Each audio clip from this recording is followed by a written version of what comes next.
کی وجہ سے میرے ساتھ یہ ہو رہا ہے. جب سے تو میری زندگی میں آئی ہے تو ناکامیاں شروع ہو گئی ہیں، بیوی کو بتانے دیتے ہیں. تو یوں مختلف قسم کے نیگیٹو ایٹیٹیوڈ اپنائے جاتے ہیں، منفی رویے اپنائے جاتے ہیں. ہماری کامیابیوں اور ناکامیوں کا جو اصل معیار ہے وہ کیا ہے؟ کیا یہی ہے جو ہم سمجھ رہے ہیں؟ کیا واقعی کسی کی نوسط ہم پہ پڑتی ہے یا مسئلہ کچھ اور ہے؟ کیا صرف یہ جادو ٹونے کا اثر یہ ہے؟ ہمارے اندر کوئی کمیاں نہیں ہے کہ ہم نے کسی نے جادو ہی کر دیا ہے میں صرف ترقی نہیں کر پا، کسی نے جادو کر دیا ہے اس لیے میرا کاروبار آگے نہیں بڑھا، کسی نے جادو کر دیا اس لیے حالات خراب ہو. کیا ہمارے لیے جادو رہ گئے ہیں؟ کوئی اتنا میل ہے کہ بس اسی کام میں لگا ہوا. جادو بھی تو فری نہیں ہوتا نا، ہم لوگ کچھ لیتے ہیں. تو ہم بس ان باتوں کو بہانہ بنا کے اپنی ترقیوں والا سارا الزام ان چیزوں میں لگا دیتے ہیں، اپنی کمیاں نہیں دیکھتے. میرے اندر بھی تو اتنی کمی ہے جس میں سے میں پیچھے رہتا ہوں. نہ میں مالی ترقی کر رہا ہوں، نہ میں کسی اور حوالے سے ترقی کر رہا ہوں، نہ کاروبار اچھا چل رہا ہے، نہ میں آخرت کی ترقی کر رہا ہوں. تو مسئلہ کیا ہے؟ اپنے اندر نہیں دیکھتے، سارے الزامات دوسروں میں. فلاں نے جادو کر دیا، فلاں منحوس تھا، مہینہ منحوس تھا، یہ دن منحوس تھا. طرح طرح کے ہیلے بہانے، اپنے آپ کو پھر بھی نہیں دیکھنا. دیکھیے میں ایک جنرل بات کروں گا. ممکن ہے کسی کیس میں رشوت اپنا منفی اثر دکھا گئی ہو، ممکن ہے کسی جگہ کسی کے ساتھ بڑے عہدیدار نے زیادتی کر دی ہو، لیکن اصول اس میں کیا ہے؟ ہمیں اپنی کامیابی کو کس کس اینگل سے دیکھنا چاہیے، اپنی ناکامی کو کس کس زاویے سے دیکھنا چاہیے، اور دوسروں کی کامیابی کو کس زاویے سے دیکھنا چاہیے. آئیے قرآن کی آیت سنتے ہیں، اسے سمجھنے کی کوشش کرتے ہیں. اللہ پاک نے فرمایا وَكَذَلِكَ فَتَنَّا بَعْضَهُمْ بِبَعْضٍ، اور یوں ہی ہم نے ان میں بعض کی دوسروں کے ذریعے آزمائش کی. یعنی دنیا میں ایسا ہوتا ہے کہ ایک کے ذریعے سے باقیوں کو آزمائش میں ڈالا جاتا ہے، ایک کے ذریعے سے باقیوں کو آزمائش میں ڈالا جاتا ہے. بعد میں آنے والا آگے گزر گیا، باقی آزمائش میں آ کے یہ کیسے ہو گیا. فیملی میں جو سب سے غریب تھا وہ امیر ہو گیا، سارا خاندان دیکھتا رہ گیا یہ کیسے ہو گیا. یہ تو سب سے پیچھے تھا، ہمارے خاندان میں آگے کیسے نکل گیا. جو چھوٹا تھا وہ بڑا کارنامہ کر گیا، بڑے بڑے تجربہ کار منہ دیکھتے رہ گئے یہ کیسے ہو گیا. تو یوں ایک کے ذریعے باقیوں کی آزمائش کی جاتی ہے، یہ اللہ پاک قرآن میں فرمایا ہے. اور یوں ہی ہم نے ان میں بعض کی دوسروں کے ذریعے آزمائش کی. اور کیسے آزمائش کی؟ فرمایا لِيَقُولُوا أَهَٰؤُلَاءِ مَنَّ اللَّهُ عَلَيْهِم مِّن بَيْنِنَا، کہ یہ کہیں کہ یہ لوگ ہیں جن پر ہمارے درمیان میں سے اللہ نے احسان کیا. یہ لوگ ہیں جو ہمارے درمیان میں سے تھے، ہم میں سے تھے، اللہ نے ان پر احسان کیا، یہ آگے کیسے نکل گئے. ہوتا ہے نا، آنکھی بڑی کی بڑی رہ جاتی ہے. جب ایک یا چند کامیابی پاتے ہیں تو باقی جو ہے وہ حسد کے سبب، بدگمانیوں کے سبب یا حقارت کی نگاہ سے دیکھتے ہوئے اچھا کیا یہ ہے وہ جو بڑے عہدے پہ پہنچ گیا، وہ یہ ترقی کر گیا، یہ تو بالکل کنگلا تھا، یہ تو ایسا تھا، یہ تو ویسا تھا، یہ آگے کیسے بڑھ گیا. ایسی باتیں کرنے والوں کے جواب میں اللہ پاک فرماتا ہے الیس اللہ بِأَعْلَمَ بِالشَّاکِرِینَ، کیا اللہ شکر گزاروں کو خوب نہیں جانتا؟ یعنی کیا اللہ پاک شکر گزاروں کو جانتا نہیں ہے؟ ضرور جانتا ہے. غریب آگے کیسے بڑھ گیا یہ اللہ پاک کا انتخاب ہے. نیا آنے والا جلدی ترقی کر گیا، سارا سال تجربہ رکھنے والے پیچھے رہ گئے، یہ اللہ کا انتخاب ہے. خاندان میں ایک ترقی کر گیا باقی پیچھے رہ گئے، یہ اللہ کا انتخاب ہے. اور یہ انتخاب بھی بغیر قاعدے قانون کے نہیں ہوا، اس کا اصول ہے. انتخاب کا بھی اصول ہے. اللہ کا انتخاب کیسے ہوتا ہے، اس کا اصول کیا ہے؟ گریٹیچیوڈ، شکر گزاری، یہ اصل راز کی بات ہے. جو شکر گزار تھا وہ آگے بڑھ گیا، جو ناشکر تھا وہ پیچھے رہ گیا۔ جو خود کو اللہ کا عاجز بندہ سمجھ رہا تھا وہ آگے بڑھ گیا، اور جو اپنی ذہانت فطانت پر، اپنی ایکسپرٹیز پر فخر کر رہا تھا، بھروسہ کر رہا تھا، وہ پیچھے رہ گیا۔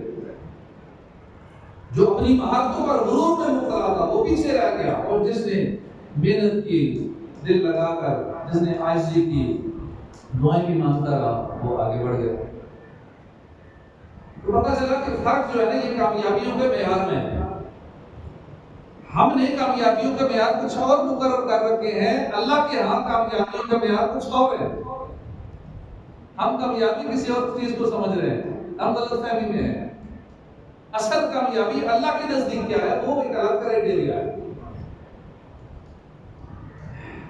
ہمارے معیارات ہم سمجھتے ہیں کہ جو زیادہ پیسے والا ہے وہ کامیاب ہے، جو زیادہ باصلاحیت ہے ہم سمجھتے ہیں وہ کامیاب ہے، جو مضبوط فیملی بیک گراؤنڈ والا ہے ہم یہ سمجھتے ہیں وہ کامیاب ہے، اس کی روچی اڑانا ہے، جس کے پاس طاقت زیادہ ہے اس کا دوتی بولتا ہے، جو ذہین ہے کامیابی اس کا مقدس ہوتی ہے، اس کا مقدس ہوتی ہے، اس کے قدم چھوڑتی ہے۔ قرآن کہتا ہے نہیں، یہ جو ہے this is visible hierarchy، یہ جو درجہ بندیاں ہیں یہ بظاہر نظر آنے والی درجہ بندیاں ہیں۔ یہ کامیابی کا یہ جو پوشیدہ عمل ہے، یہ جو انویزیبل روڈ میپ ہے، دیکھیں کتنی واضح بات ہے۔ اللہ پاک نے یہ نہیں فرمایا کہ کیا اللہ پاک باصلاحیت کو نہیں جانتا، یہ نہیں فرمایا۔ کیا اللہ پاک ذہین کو نہیں جانتا، کیا اللہ پاک بڑے ایکسپرٹس کو نہیں جانتا، کیا اللہ پاک شہرت اور طاقت رکھنے والے کو نہیں جانتا، یہ نہیں فرمایا۔ ایسی کوئی بات نہیں کی گئی، بلکہ کیا فرمایا کہ کیا اللہ پاک شکر گزاروں کو نہیں جانتا۔ اللہ پاک نے قرآن میں یہ فرمایا۔ پتہ چلا کامیابی صلاحیت کا نتیجہ نہیں ہے، اور نہ ہی طاقت اور قوت، اور نہ ہی مضبوط فیملی بیک گراؤنڈ کہ میری خاندان یوں تھا تو اس لیے میں کامیاب ہو گیا، میں بڑا طاقتور تھا تو میں اس لیے کامیاب ہو گیا، میں بڑا انٹیلیجنٹ تھا میں اس لیے کامیاب ہو گیا۔ بلکہ کامیابی جو ہے یہ شکر کا نتیجہ ہے۔ یہ آیت کریمہ اصل میں مکے کے غیر مسلموں سے متعلق نازل ہوئی۔ حضرت بلال حبشی جن کو سید المؤذنین کہا جاتا ہے، ساری دنیا کے مؤذنوں کے سردار، اور ظاہر ہے حبشی غلام تھے، غریب سے غلام، اور جن کو بالکل سب سے گھٹیا سمجھا جاتا تھا۔ اور یہ لقب ان کو کس نے دیا؟ امام الانبیاء نے، کہ بلال سید المؤذنین ہے، سارے مؤذنوں کا سردار ہے۔ اسی طرح شعیب رومی یہ بھی غلام تھے، حضرت خباب جن پر کفار ظلم کرتے تھے یہ بھی غریب سے غلام تھے، حضرت عمار وغیرہ وہ صحابہ جو پہلے غلامی کی زندگی گزار رہے تھے، مشرکین مکہ ان کو دیکھ کے کہا کرتے تھے، ان صحابہ کو جو غریب بھی تھے بیچارے غلام بھی تھے، ان کو دیکھ کر کہا کرتے تھے اہؤلاء، یہ لوگ ہیں من اللہ جن پر اللہ نے احسان کیا، یہ وہ لوگ ہیں جن پر اللہ نے احسان کیا، علیہم من بیننا amongst us، کہ ہمارے درمیان میں سے یہ لوگ تھے، غلام تھے، حبشی تھے، ہمارے درمیان کے یہ لوگ، ان پر اللہ نے احسان کیا، یہ کافر کہہ رہے ہیں۔ یعنی کیا یہ ہے جن کو اللہ کی محبوب کی خدمت کے لیے چن لیا گیا ہے، ان کو جنت کا حقدار بنا دیا گیا؟ جو حبشی غلام تھے ہمارے بیچ میں سے، بڑے تو ہم تھے معاشرے کے، اور یہ چنے گئے اللہ کے محبوب کی خدمت کے لیے، ان کو ہدایتوں کا مینار بنا دیا گیا، ان کو بدر و حنین میں کامیابی کی خوشخبریاں سنا دی گئی۔ یہ لوگ ہیں کہ جو قیامت تک آنے والوں کے سردار بن گئے، ایک آخر یہ باتیں کیا کرتا ہے۔ اللہ پاک نے فرمایا علیہ اللہ بِأَعْلَمَ بِالشَّاكِرِينَ، کیا اللہ شکر گزاروں کو خوب نہیں جانتا؟ یعنی اے مکے کے غیر مسلموں، تمہارے پاس مال بھی ہے، تمہارے پاس طاقت بھی ہے، تمہارے پاس شہرت بھی ہے، تمہارے پاس تجارتوں کے تجربات بھی ہیں، تم بڑے تیز تراز ہو، بڑے عقل مند، بڑے ذہین مند ہو، تمہارے پاس افرادی قوت بھی ہوگی، مگر ایک ایسی چیز ہے جو ان کے پاس ہے، صحابہ کے پاس ہے، تمہارے پاس نہیں ہے، اور وہ چیز جو ہے وہی اصل کامیابی کا کرائٹیریا ہے، وہی اصل معیار ہے جو تمہارے پاس نہیں ہے، ان صحابہ کے پاس، اور وہ چیز ہے شکر گزاری۔ کہ صحابہ شکر گزار ہے، تم نہ شکر ہے۔ اے کفار مکہ، مال کامیابی نہیں دلاتا، مہارتیں، تجربات، شہرت، طاقت، قوت یہ کامیابی نہیں دلاتے، سرداریاں کامیابی نہیں دلاتی، دنیا کا بڑا عہدہ مل جانا یہ کامیابی نہیں دلاتا، کامیابی کا معیار ہے شکر۔ تم ناشکر ہو اور یہ صحابہ شکر گزار ہیں، اس لیے ان کو یہ مقام اور مرتبے ملے۔ پتہ چلا کامیابی کا جو معیار ہے وہ ہے شکر، لہذا ہمیں شکر اپنانا چاہیے۔ یا آقا صلی اللہ علیہ وسلم نے فرمایا کہ الایمان نصفان، there are two parts of ایمان، ایمان کے دو حصے ہیں، ایک حصہ ہے نصف للشکر، آدھا جو ایمان کا حصہ ہے وہ شکر، اور نصف جو باقی آدھا ہے وہ للصبر، آدھا شکر آدھا صبر، بس یہ ایمان کے دو حصے۔ صبر و شکر ہو تو ایمان مکمل ہو جاتا ہے۔ وَسَيَجْزِي اللَّهُ الشَّاكِرِينَ، اور ان قریب اللہ شکر ادا کرنے والوں کو صلہ عطا فرمائے۔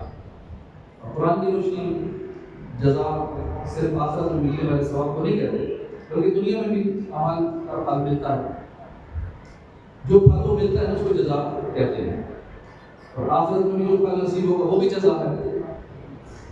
اللہ پاک نے فرمایا کہ ہم ان قریب جزا عطا فرمائیں گے، کس سے عطا فرمائیں گے؟ فرمائے شکر گزاروں کو۔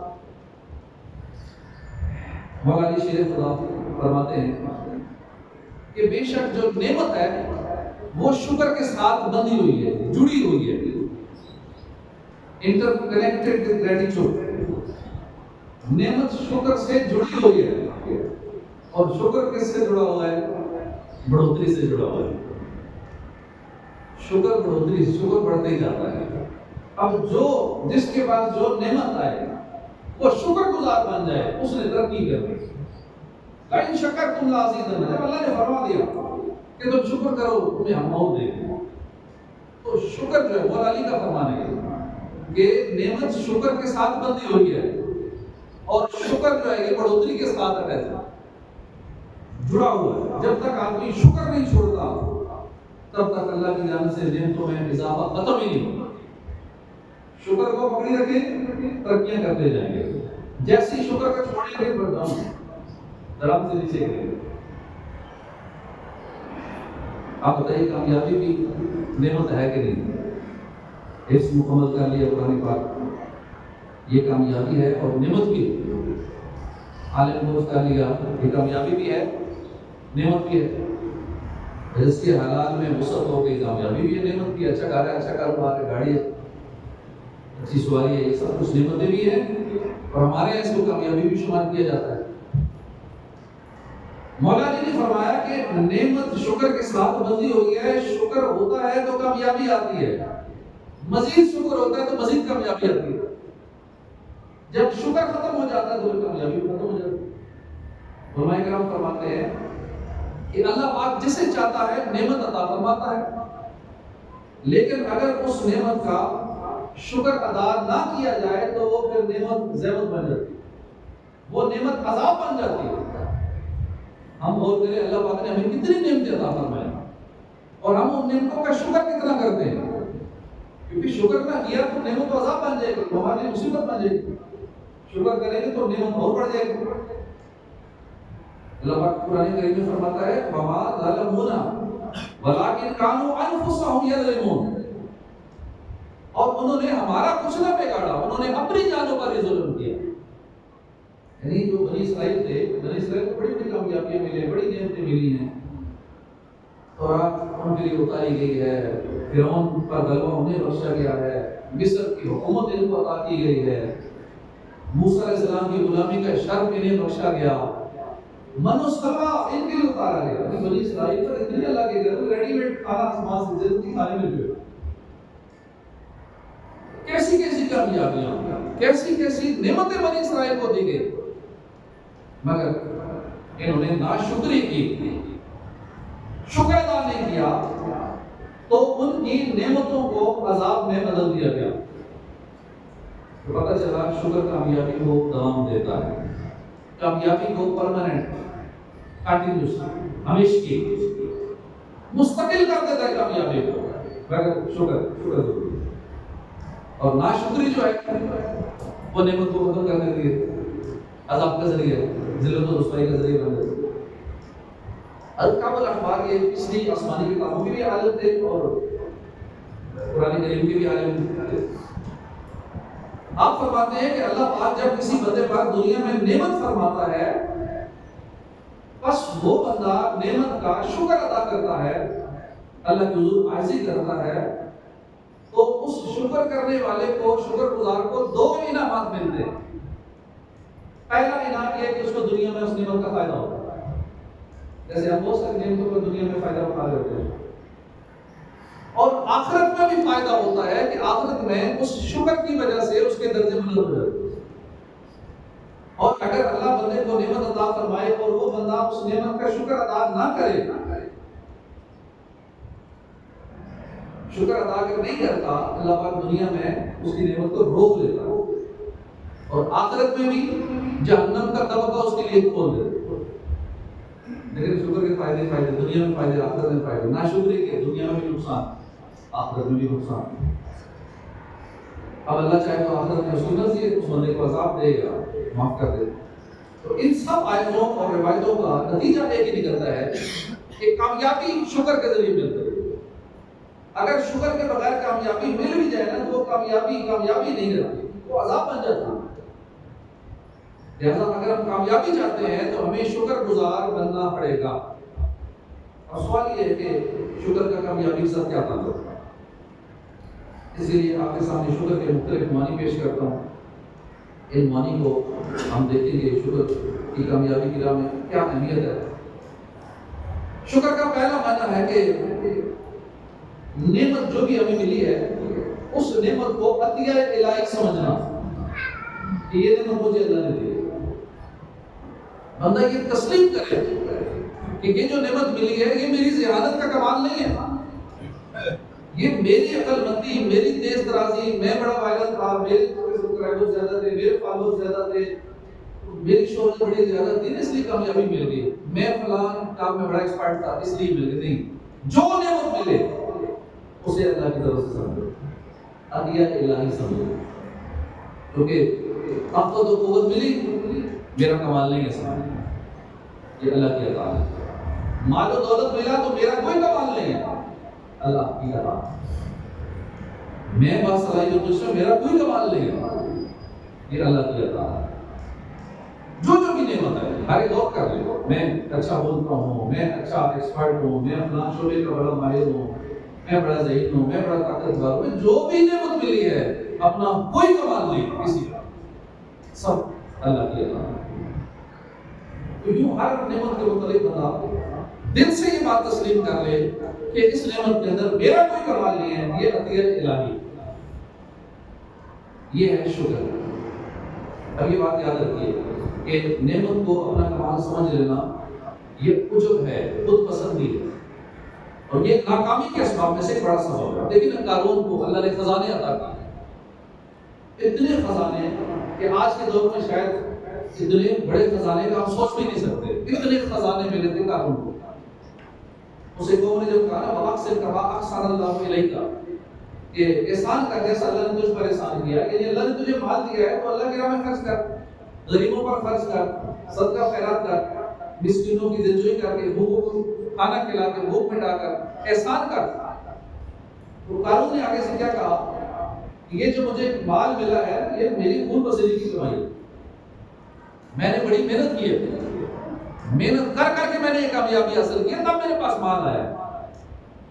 تو قارون نے ایسا جملہ کہا کہ میری زیادت کا نتیجہ ہے انما اوتیتہ علی علم عندی، یہ تو مجھے ایک علم کی وجہ سے ملا ہے، میں فلاں کام کا ایکسپرٹ تھا، اپنے علم فلاں علم ہے، مجھے تو اس کی وجہ سے مال و دولت ملا ہے، یعنی یہ میرا مال اللہ کی عطا نہیں ہے، یہ میرے علم کا نتیجہ ہے، اللہ کی بات یہ خود پسندی ہے۔ قارون جب اس میں مبتلا ہوا تو اس کا انجام کیا ہوا؟ قرآن فرما رہا ہے کہ فَخَسَفْنَا بِهِ وَبِدَارِهِ الْأَرْضَ، تو ہم نے اسے اور اس کے گھر کو زمین میں دھسا دیا۔ قیامت تک زمین میں دھستا چلا جائے گا قارون۔ قارون اپنے خزانوں سمیت زمین میں دھسا اور عبرت کا نشان بن گیا، تو پتہ چلا کہ جو بھی نعمت ہے وہ اللہ نے عطا فرمائی، اس کی نسبت اللہ کی طرف کریں۔ کسی بھی نعمت کو اپنا کمال نہ سمجھے، اگر اپنا کمال سمجھ لیا تو ملی ہوئی کامیابی ناکامی میں بدل جائے گی۔ اب غزوہ بدر پر غور کیجیے، اہل مکہ کے پاس مال بھی ہے، طاقت بھی ہے، بندے بھی زیادہ ہیں، افرادی قوت بھی ہے، اسلحہ بھی ہے، اس کے باوجود 313 مسلمانوں سے وہ شکست کھا گئے۔ اب غزوہ بدر سے ہٹ کر ایک تصوراتی واقعہ اپنے ذہن میں لائیے، ایک طرف 1000 کا لشکر ہو، دوسری طرف صرف 313 ہو، اور 1000 کے پاس اسلحہ بھی ہو، کھانا پانی بھی ہو، ساری چیزیں ہوں، مہارتیں بھی ہوں، دوسری طرف 313، تعداد بھی کم، اسلحہ بھی کم، کھانا پینا بھی نہیں۔ اب ہمارا ذہن کیا کہتا ہے؟ کامیابی کسے ملے گی؟ یقین ہم سمجھتے ہیں کامیابی تو زیادہ کو ملے گی، افرادی قوت زیادہ، فوج زیادہ، اسلحہ زیادہ، کھانا پینا زیادہ، ہر چیز کے بظاہر تو کہتے ہیں اسی کو کامیابی ملے گی، مگر غزوہ بدر میں کامیابی ملی 313 کو۔ اس کا راز قرآن کریم میں بیان ہوا کہ وَلَا تَكُونُوا كَالَّذِينَ خَرَجُوا مِن دِيَارِهِمْ بَطَرًا وَرِئَاءَ النَّاسِ، اور ان لوگوں جیسا نہ ہونا جو اپنے گھروں سے اتراتے ہوئے نکلے، لوگوں کو دکھاوا کرتے ہوئے نکلے۔ یعنی کفار جب غزوہ بدر کے لیے جا رہے تھے نا، تو کہتے تھے ہم نہیں جیتنا ہے، اکڑ تھی، طاقت پہ اترا رہے تھے، اور راستے میں بہت سارے لوگوں نے کہا کہ جنگ میں نہ پڑھو، ایسا نہ کرو، کیوں نہ پڑھے؟ ابو جہل بدنصیب کہتا تھا کہ ہم واپس نہیں جائیں گے، ہم جنگ لڑیں گے، ہمارے پاس افرادی قوت ہے، ہمارے پاس اسلحہ ہے، ہم بہادر لوگ ہیں، ہم میدان بدر میں جا کے دم لیں گے، بہادری دکھائیں گے، مسلمانوں کو صفحہ ہستی سے مٹا دیں گے، معاذ اللہ۔ اور پھر یہ سب جب کر لیں گے، ہم جب جیت جائیں گے، مسلمانوں کو بالکل ختم کر دیں گے، اس کے بعد پھر ہم نے ناچنے والے بھی ساتھ لے کے جا رہے ہیں، شرابیں بھی ساتھ ہیں، اس کے بعد پھر کنجریاں نچائیں گے، پھر شرابیں پیئیں گے، پھر فنکشن کریں گے، انجوائے کریں گے، اس وقت اس سارا پلان انہوں نے بنا رکھا۔ استغفر اللہ۔ اللہ پاک نے یہاں ہمیں نصیحت فرمائی کہ مسلمانوں ان جیسا نہ ہونا، اور پھر کیا ہو؟ کوئی شکست ہوئی، لہٰذا ہمیں چاہیے کہ ہم شکر گزار کریں، اپنی مہارتوں پر بھروسہ نہ کریں، یہ سمجھیں جو کچھ ہے اللہ کی عطا ہے۔ دوسری چیز ہے شکر کا جو معنی ہے الرضا بالیسیر، تھوڑے پر راضی ہو جانا، کم پر راضی ہو جانا، جو ملا ہے بس اس پہ ہم راضی ہو جائیں، اللہ کا شکر ہے۔ پیارے آقا صلی اللہ علیہ وسلم نے حضرت ابو ہریرہ کو فرمایا کہ کن قانعا تکن اشکر الناس، اے ابو ہریرہ تم قناعت اختیار کر لو، تم سب سے بڑے شکر گزار بن جاؤ۔ پتہ چلا کہ قناعت یہ بہت بڑی شکر گزاری ہے۔ ہمارے یہاں ایسا ہوتا ہے کئی لوگ وسائل ملنے کا انتظار کرتے رہتے ہیں، مثال کے طور پہ میرے پاس مال آئے گا تو پھر میں غریبوں کی مدد کروں گا، یہ بھی کوئی ہوتا ہے، ورنہ تو یہ بھی نہیں کرتے۔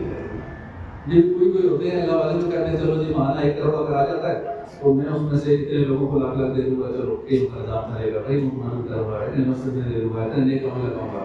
یہ پلان کرتے ہیں، ایسے بھی کرنے والے کم ہوتے ہیں، لیکن بہرحال جو ہوتے ہیں وہ یہ سمجھتے ہیں کہ آئے گا تو کروں گا۔ یہ نہیں کہتے بھائی آپ کی جو ہے میں اسی میں سے کو کر سکتا ہوں، اگر ٹھیک ہے بظاہر آمدنی زیادہ نہیں ہے لیکن منیمم آمدنی ایک مزدور کے برابر آمدنی کہ دن کا 1200 کما رہا ہوں، تو کیا 1200 میں سے 10 20 100 50 نہیں دے سکتا اللہ کی راہ میں؟ تو 1-2 روپے بھی نہیں دے سکتا اللہ کی راہ میں؟ کیا انتظار کرے گا کہ دن کے 1200 کی بجائے 12 لاکھ پاک دے آئے گا تو ہی میں کروں گا؟ تب تک اس سے پہلے نہیں کرنا، میں جو ہے اسی میں سے کرو، جو اللہ نے دیا ہے اسی میں سے جتنا کر سکتے ہو اللہ کی راہ میں اتنا کرنا شروع کر دو۔ کیوں انتظار کرتے ہو کہ بہت کچھ آئے گا تو پھر کروں گا؟ صرف کسی اندھے کو روڈی پار کرا دو، اتنا تو کر سکتے ہیں، یہاں کون سا خرچہ ہوتا ہے؟ کسی معذور کی مدد کر دینا، کسی بھولے ہو کر سیدھا راستے بتا دینا، کسی غریب کو تھپکی دے کر خالی اس کو دلاسے دے دینا، اس کی مدد کر دینا، یہی کر لیں۔ کئی ہزار سوچ کے کروڑوں روپے جمع ہوں گے، پھر مسجد بناؤں گا، اپنا کروڑوں آنے دینا مسجد بنائیں، وہ بہتر ہے ایک اینٹی مسجد میں لگا دو، 1 روپے کسی مسجد میں ڈال دو، کہ اس میں شیئر تو ہو جائے گا نا، شیئر ہولڈر ہو جائیں گے، تو یہ ایسا کاروبار ہے شیئر ہولڈر کا، باقی شیئرز خریدتے ہیں تو اس میں نقصان بھی ہو جاتا ہے، یہ ایسا شیئر ہے کہ جو خرید لیتا ہے اس کو نقصان نہیں ہوتا، اس کو فائدہ ہی ہوتا ہے، دنیا میں بھی فائدہ ہوتا ہے، اس کو آخرت میں بھی فائدہ ہوتا ہے۔ یہ جو ابھی آپ نے کہے لوگوں نے سنا کہ کاش میرے پاس ہونا عہدہ ہوتا تو میں یوں کرتا، پھر پیارے بھائی جب عہدہ آئے گا نا تب کتاب دیکھے گا۔ ابھی تو آپ ایک محلے دار تو ہے نا، اپنے محلے میں ہی نیکی کی دعوت دینا شروع کر دیں، اپنے محلے والوں پہ جو کوئی فائدہ کرنا چاہتے ہیں انہیں کا کرنا شروع کر دیں۔ آپ کیوں انتظار کر رہے ہیں کہ میں وزیر اعظم بنوں گا، میں چیف بنوں گا تو میں پھر کچھ ملک کے بارے میں سوچوں گا، پھر کچھ کروں گا؟ ذرا بڑا سا عہدہ مل جائے، بڑا سا نہیں ہے، میں چھوٹا سا ہی نا، کیا عہدہ ضروری ہے کچھ کرنے کے لیے؟ کیا اپنے محلے میں 2-4 پڑوسیوں کی خدمت یا ان کے لیے ویلفیئر نہیں کر سکتے؟ کہ بڑے عہدے کا کیوں سوچ رہے ہیں؟ دال میں کالا تو نہیں ہے، یہ اینڈ دا اسٹوری کچھ اور تو نہیں ہے، شیطان کوئی اور بات تو نہیں کر رہا، خدمت ہی کرنی ہے۔ تو جس حالت میں ہے کیا ووٹ لے کے خدمت کی جا سکتی ہے؟ بغیر ووٹوں کی خدمت نہیں ہو، منع ہے پھر خدمت کرنا کسی کی۔ تو یہ سب ہو سکتا ہے، لیکن یہ شیطانی بات ہوتے ہیں، یہ ہوگا تو کروں گا، اتنا مال آئے گا تو میں کام کروں گا، خدمت کروں گا، عوام کی خدمت کروں گا، فلاں عہدہ آئے گا تو عوام کی خدمت کروں گا۔ ٹھیک ہے، وہ تو عوام کی جب آئے گا تو آئے گا تب کرنا، ابھی تو 2-4 سیکی کر لو، اپنے محلے داروں کی کر لو، اپنے دوستوں کی کر لو، کرنی ہے اور کچھ نہیں کرنی تو چلو نیکی کی دعوت دے کے خدمت کر لو، اگلوں کو نماز کی دعوت دے کے ان کو جہنم سے بچا لو، یہ تو سب سے بڑی خدمت ہے۔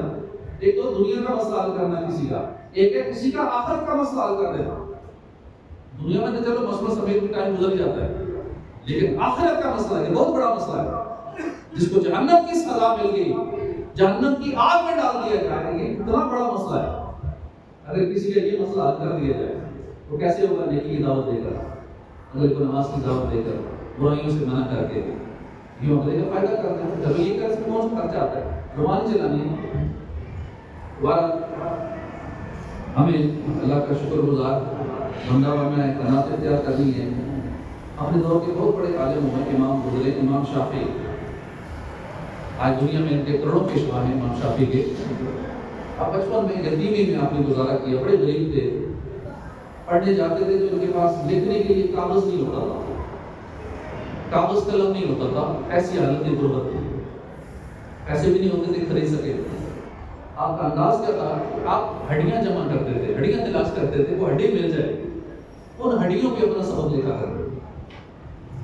کلاس میں پہنچ گئے، انہی ہڈیوں میں لکھتے ہوئے۔ اب آپ سوچئے کہ ہڈی پر لکھا کیا جائے گا، لیکن آپ کے پاس یہی تھا نا، ہڈی تھی، کتنا لکھا جاتا ہے ایک ہڈی پہ؟ اب تو خالی چیٹ جی پی ٹی سے کہو نا تو 200-400 صفحوں کی کتاب لکھ دیتا ہے چند منٹ کے اندر۔ اس دور میں کیا حالت ہے کہ ہڈی پہ 2-4 لائنیں مشکل سے لکھی جاتی ہوگی، لیکن انہوں نے قناعت کی، جو اپنے پاس تھا بس اسی پہ قناعت کی، کوشش شروع کر دی، پھر اللہ نے کیا مقام عطا فرمایا، کروڑوں شافعیوں کے امام بن گئے۔ پتہ چلا کہ جو میسر ہے، جو چیزیں اویلیبل ہیں، بس انہیں کو یوز کرتے ہوئے آگے سلسلہ چلا جائے۔ یہ بھی شکر گزاری ہے، اس کی ذریعے بھی کامیابی نصیب ہوتی ہے۔ ہاتھ پر ہاتھ دھرے منتظر فردا ہو، ہمارے یہ حال انتظار کر رہے ہیں کہ کبھی وہ وقت آئے گا۔ آپ نے تعداد کو کہتے سنا ہوگا، کبھی وقت آئے گا، برسوں سے بس یہ کہتے جا رہے ہیں، وہ وقت ابھی تک نہیں آیا، آنا بھی نہیں۔ لہذا ہاتھ پر ہاتھ دھرے بس انتظار ہی نہ کرتے رہیں، جو کر سکتے ہیں بس وہ کرنے شروع کر دیں۔ ایک غریب شخص تھا، وہ کہیں سے گزر رہا، اس نے کالی شان بنگلہ دیکھا اور اس کے دل میں بھی آیا کہ دل لگ جایا کہ میرا بھی ایسا بنگلہ ہونا چاہیے، دل میں شوق پیدا ہوا۔ تو اس نے دستک دی، ملازم نکلا، غریب شخص نے درخواست کی کہ میں اس بنگلے کے مالک سے ملنا چاہتا ہوں۔ مالک کو بلایا، اس نے مالک سے کہا کہ میں بھی ایسا بنگلہ بنانا چاہتا ہوں، مجھے کیا کرنا پڑے گا؟ مالک نے بڑی سادگی سے کہا کہ تمہیں فٹ پاتھ پر بیٹھ کر ٹافیاں بیچنی پڑے گی۔ اس نے کہا یہ کیا مذاق کر رہے ہیں، ٹافیاں بیچ کر بنگلہ بنتا ہے؟ میں تو مشورہ مانگ رہا تھا آپ سے، اچھا یہ کیا مجھے فٹ پاتھ پہ بیٹھنے کا مشورہ دے؟ اس نے حیرانی سے کہا کہ میں آپ کا مطلب نہیں سمجھا۔ مالک نے کہا کہ سادہ سی بات ہے کہ تم میرے جیسا گھر خریدنا چاہتے ہو، میں نے بھی فٹ پاتھ پہ بیٹھ کے ٹافیاں بیچی ہیں، ابتدا میں نے وہیں سے کی ہے، تم بھی ابتدا وہیں سے کرو۔ اللہ نے مجھے محنتوں کا پھل عطا فرمایا، تجھے بھی اللہ محنتوں کا پھل عطا فرمائے گا۔ پتہ چلا کہ ہمارے پاس جو اسباب موجود ہیں بس وہیں سے آغاز شروع کر دیں، وہیں سے سٹارٹ لے لیں۔ اور اس دور میں تو اتنے اسباب ہیں لیکن ہم اس کو یوز نہیں کر رہے۔ 800 کروڑ لوگ ہیں دنیا میں، جن میں سے 1% صرف چیٹ جی پی ٹی کا یوز کر رہے ہیں۔ اسی طرح دیگر ہمارے پاس کتنے ٹولز ہیں، جیمنائی ہے، کلاڈ ہے، کتنے لوگ کلاڈ سے ویب سائٹیں بنا کے، سافٹ ویئر بنا کے، ٹیکسٹ بنا کے سیل کر رہے ہیں۔ ہم نے ابھی تک اس کے یوز کا کیوں نہیں کیا؟ اے آئی کے ٹولز کا پتہ ہی نہیں ہوتا اکثر تعداد، چند فیصد لوگ ہیں جو پاکستان میں اس کا یوز کر رہے ہیں، باقی اس طرف توجہ نہیں کر رہے۔ بینکر کو فائدہ اٹھانا ہے، ان سے مسائل بھی حل کرنے ہیں، لوگوں کے بھی پاس اپنے مسائل بھی حل کرنے ہیں۔ خاص کر سب سے بڑا مسئلہ معاشی مسئلہ کہ اپنے معاشی مسئلے کیسے حل کرنے ہیں، تو اللہ عمل کی توفیق عطا فرمائے۔ ہمیں شکر گزاری کے بارے میں سنا، اسی طرح شکر گزاری کا جو تیسرا معنی امام غزالی لکھتے ہیں کہ شکر کی حقیقت کا نتیجہ یہ ہے کہ بندے کو جو نعمت ملی ہے اس نعمت میں جو حکمت پوشیدہ ہے، نعمت کو اس حکمت میں استعمال کرنا شروع کرے۔ جو نعمت ملی، اللہ نے کانوں کی نعمت عطا فرمائی ہے نا، اب اس کا جو کام ہے نا، کاموں کو اللہ کی اطاعت میں استعمال کرے، اللہ کی نافرمانی میں استعمال کرے۔ اللہ پاک نے دماغ دیا نا، اور دماغ کو پازیٹیو یوز کرے، نیک کاموں میں استعمال کرے، غلط کاموں میں استعمال کرے۔ جو نعمت اللہ نے عطا فرمائی ہے اس کا جو مقصد ہے اسی کے تحت استعمال کرے، یہ بھی شکر ہے۔ اللہ پاک ہمیں شکر گزار بندہ بنائے۔ آمین بجاہ نبی الامین صلی اللہ تعالی علیہ وآلہ وسلم۔